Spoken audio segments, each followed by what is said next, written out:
ত্রিপুরা রাজ্যটার অবস্থা ভালো যাচ্ছে না।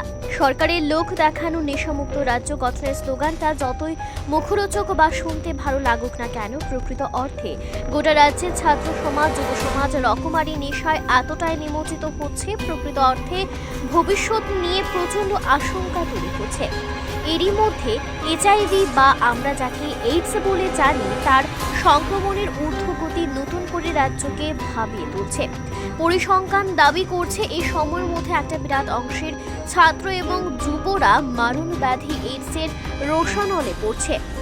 অনেকে হয়তো সংখ্যা তত্ত্ব নিয়ে নানান বিশ্লেষণ করেছেন। খুব বেশি ভক্তরা দাবি করছেন রাজ্যের এইডস আক্রান্তদের তথ্য নাকি বিকৃত করা হচ্ছে। তবে আমাদের আজকের এই প্রতিবেদনের সাথে দেওয়া সরকারি পরিসংখ্যান যাচাই করার ভার আমরা শ্রদ্ধেয় দর্শক এবং শ্রোতাদের কাছে দিলাম। এমনটা তো হওয়ার কথা ছিল না। সুশাসনের স্লোগান তুলে এভাবে রাজ্যকে বিষিয়ে দেওয়ার কথা তো ছিল না। ঘরে ঘরে মিস কলে চাকরি দেওয়ার বদলে এভাবে যুবদের সামনে বিপদ ঘনিয়ে আসবে, এমনটা তো কথা ছিল না। আমরা যদি একটু তদন্ত করি তো কি দেখা যায়? যারা এইডস আক্রান্তিত হচ্ছে তাদের একটা বিরাট অংশ ড্রাগস সেবন করতে গিয়ে এইডসের শিকার হচ্ছে।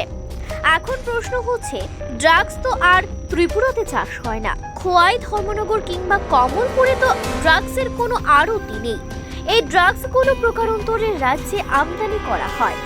এমন বহু ঘটনা রাজ্যবাসী জানি, যেখানে দেখা গেছে বড় বড় ড্রাগসের ব্যাপারীদের শাসক দলের বিভিন্ন স্তরের নেতৃত্বরা অনেকটা জামাই আদর করছে। আবার এখনও দেখা গেছে যারা নেশামুক্ত রাজ্য গঠনের স্লোগান চলছে, তারাই পর্দার পেছনে ড্রাগসের ব্যবসার মাধ্যমে নিজেরা ফুলে ফেঁপে উঠছে আর রাজ্যের ভবিষ্যৎটাকে অন্ধকারে নিমজ্জিত করছে।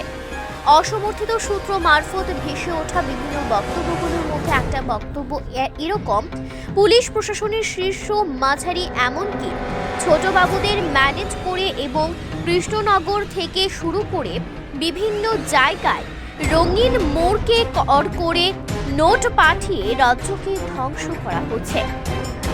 আজকের এই প্রতিবেদনের মাধ্যমে আমরা যারাই ড্রাগসের ব্যবসার মাধ্যমে এইডসের প্রসার এ রাজ্যে ঘটাচ্ছে তাদের বিরুদ্ধে ঘৃণা বর্ষণ করছি এবং দাবি করছি রাজ্যের স্বার্থে, ভবিষ্যতের স্বার্থে পরিকল্পিত উদ্যোগ গ্রহণের মাধ্যমে রাজ্যটাকে অন্তত রক্ষা করা হোক।